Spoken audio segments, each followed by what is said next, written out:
Ashley from Notjustboxing here with Wayne Batten. How you doing, Wayne? I'm good, thank you. Good. Thank you for having us down again today. We really appreciate it. You're welcome. It's always good to have you here. So it's John Isaac's pro debut finally come around the corner, Friday 6th of September. How do you think he's been looking? I think he's been looking great. It seems like it's been a little while now, a long time training, but I'm really pleased with the position he's in right now, and can't wait for fight night now to see him perform. So how long have you been working with him now? About 9 months. Just before the end of last year. And we took him to a meeting with Frank Warren, Queensbury, beginning of January, and finally got his pro debut. And what made you take him on board? What made you actually think that you could work with him? I think the first thing that took me back about him is that he's such a nice kid, and I like that. And we had a little session, and we connected very well. So it was always going to be a yes from me. So with pros making their debut, coming from the amateur style, we were talking quite a bit off air and everything else. What are the main things that you've been tweaking with him leading up to this? Just to take his time a little bit more, obviously, and just his maturity. And he's fighting proper grown men now, and sometimes they're very, very mature and strong and durable. So it's about taking his time a little bit more, settling down, sitting down on his punches a little bit more. He's got a bit of natural power anyway. But just like little adjustments like that, and then obviously you never stop learning. He'll take away plenty from his debut, and then we just keep developing and learning and making little adjustments along the way. And you've obviously been giving him all types of sparring. He's gone from the likes of Ryan Garner, who's just non-stop on you, to the likes of a very big guy that we saw today in a tech spar, 85 kilos. Do you think all of this all-round sparring is going to help him on that day? Yeah, massively. Like I say, it was a big part of Ryan Garner's camp for Archie Sharp, so he gained a load of experience there, and he was used quite a lot for sparring with Ryan. Obviously, he's done some rounds with Sam Noakes in the past. We all know what Sam's about and how good Sam is. Obviously, we had Pedro Gomez over there, so he jumped with Ryan preparing for his fight with Archie Sharp. So he jumped in with some rounds with Pedro. We got a few of the journeyman types in the gym as well. So we're out on shows every week fighting the top prospects. So he's had some rounds with them, and like you say, today he's had some rounds with a big, talented fighter in Ibrahim. So it's nice for him to get all sorts of experience for having different people in front of you. So last time we spoke, it was Ryan Garner's position of going in a 50-50 fight with Archie Sharp. Obviously, Ryan came out with the win. It was a very good fight. For me, it was the best fight of the night on that card by a country mile. It was brilliant. Actually, them and Dennis McCann. Was you happy with his performance? Yes, I was happy. Obviously, I was over the moon that we got the win. His performance-wise, if I'm being totally honest, it's maybe not his best performance, because I know how good Ryan Garner is. Obviously, but styles make fights.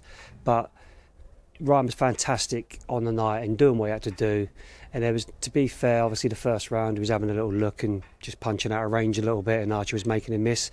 But from then onwards, I thought Ryan totally dominated, and we didn't have to change anything along the way. We just made sure that he stayed, true to what he was doing and the plan. And like I say, I can't ask for any more from him. I don't think, I only said this to Blake yesterday. I was talking to Blake, and looking back at it, I think Ryan was so determined to win that fight, nothing was going to stop him from winning. And I think it would have been a very good man to beat Ryan on that night. And so overall I was like really, really happy for Ryan and really pleased with his performance. So it is thriving in here at the moment, and it was nice that you spoke about Blake there. It's today, talking to him for the first time properly, it's nice to see that him as an assistant, it does take that weight off your shoulders. You are working together. Even when I saw you both in the ring earlier doing certain exercises, having that extra set of hands must be so helpful for yourself. Yeah, obviously you need it. Obviously, when the gym's busy, we've gone through stages over the years where, we've had, a lot of boxers in, and I've always felt like I wanted a good assistant. He's a young man. He's willing to learn. He's very good, on the pads, and so it's a big help because obviously some people can't quite get that right on the pads. I know a lot of boxers like to think, they like someone that's, technically very good on the pads, and I think Blake fits that role.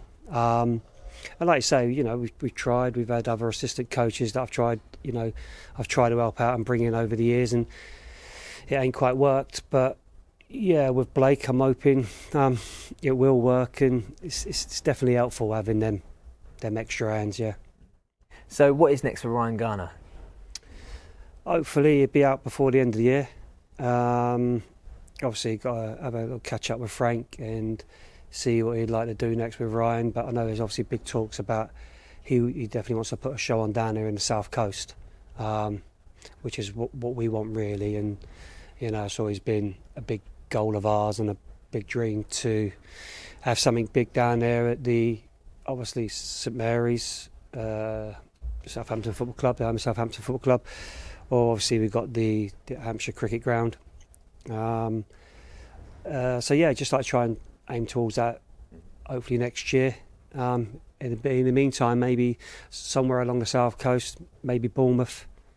Be nice to maybe get something down there before the end of the year, Ryan, just to try and build that fan base a little bit more local and give the fans back something. That they do a lot of travelling and spend a lot of their hard-earned money travelling, and it'd be nice to give them something back.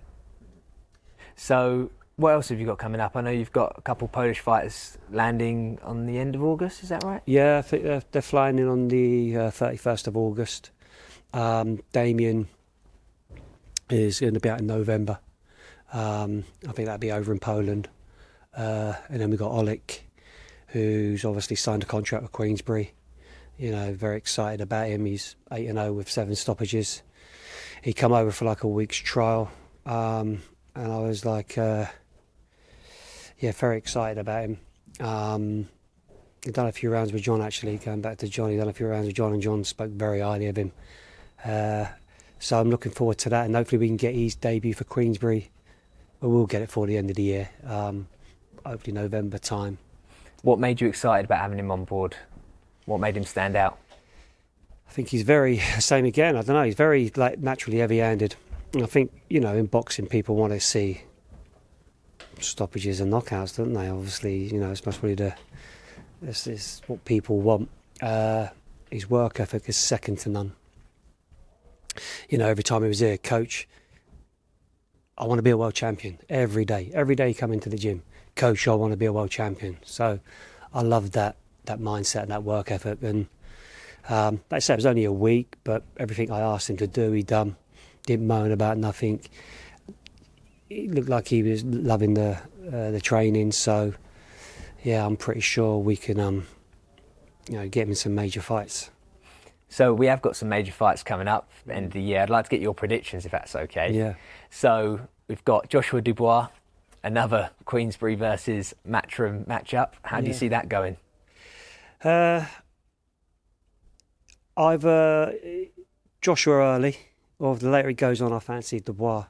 But I've been impressed with both of them actually in the last few fights. They've both obviously been impressive, so I think it's good timing for both of them.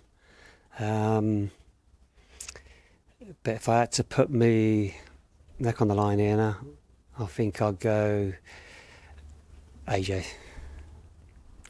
Okay, and you've got the Fury-Usyk rematch at the end of the year. It's a massive fight. Obviously, last time out, Usyk very nearly stopped Fury. Would you say it's the same result again?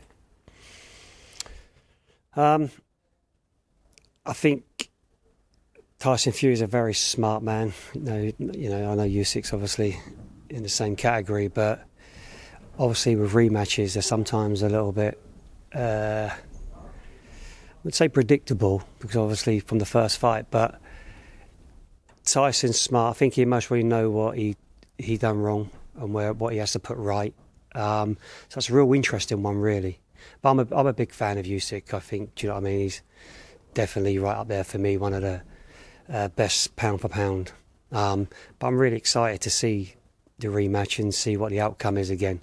But that is a very, very close call, I think. And what fight are you looking forward to the most out of all these? Excitement-wise, I think Joshua and Dubois. I think that's going to be exciting. I do honestly feel that's going to be a real exciting fight. So I'm really looking forward to that one. So I'd say that one, really, to be fair. And that's not too far away either, is it? Well, thank you so much for having us down today, and I'll catch you soon. Thank you, Ash. Thank you. My name is Dennis McCann, professional boxer for Frank Moore and MTK Global. This is Fortress Boxing. A lot more protection. It's a no-brainer. Around your thumbs, around your knuckles, around your wrist. That's exactly where the problems are. They're very compact, so I feel like I'm punching hard with them on as well. And I feel like when you got sparring 14, 16 ounce gloves, the smaller wraps can't really. They're too small for the gloves. That makes sense. So these are a bit bigger, and they're getting the gloves a bit more. They make them more compact. 1, 2, hook, go.